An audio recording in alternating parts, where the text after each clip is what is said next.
tigango tukuana nindiro sina otole. Ndio mwana, Your Excellency, tena mara ya pili nataka niseme kwamba karibu katika jimbo la Nyamira vile vile na la Kisii. Abantu wami intervinto hivyo na Your Excellency, unajua wacha tuseme ukweli. Tulikuwa katika mchezo. Wewe hata kama uliingiza goal na mkono ni goal. Kwa hivyo wewe ndio rais.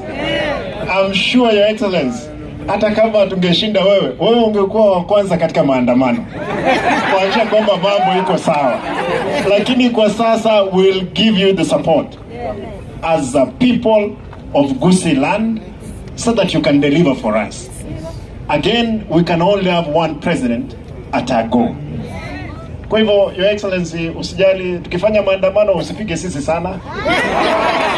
Wewe angalia pia ndio tusilale, lakini we can assure you, Your Excellency, sisi tuko pamoja na wewe katika masuala ya uongozi. Na ninashukuru Mheshimiwa Rais, leo nimemwambia juu ya hii barabara kutoka Kisii mpaka Sotiki. Watu wetu wamekufa hapo sana. Your Excellency, ni wa 5 years. Tafadhali ukipata pesa tufungue hiyo barabara vile tumeuliza. Lakini His Excellency amesema kuna mtu hapa anachimba hiyo barabara na jembe. Tafadhali Your Excellency, work on it. Number 2, sisi watu wa Kisii na Nyamira ni watu wa moja. Hii maji ambayo umefungua hapa na hii ingine utatengeneza, hatutaki tena sisi vita pande hii.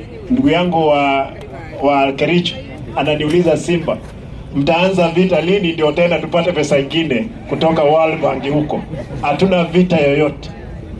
Kwa hivyo abantu baminto tigatubwatirane chinga kiechi cha magendro inje buno munogeri bomo Gusii governor ya Gusii mo wanja tokolegas muleta yari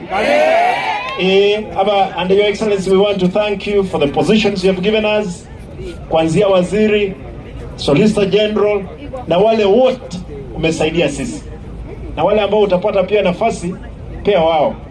Lakini angalia hawa vijana wengi ambao wako na ujuzi, watusaidie. Asante na Mungu akubariki. Sawa sawa.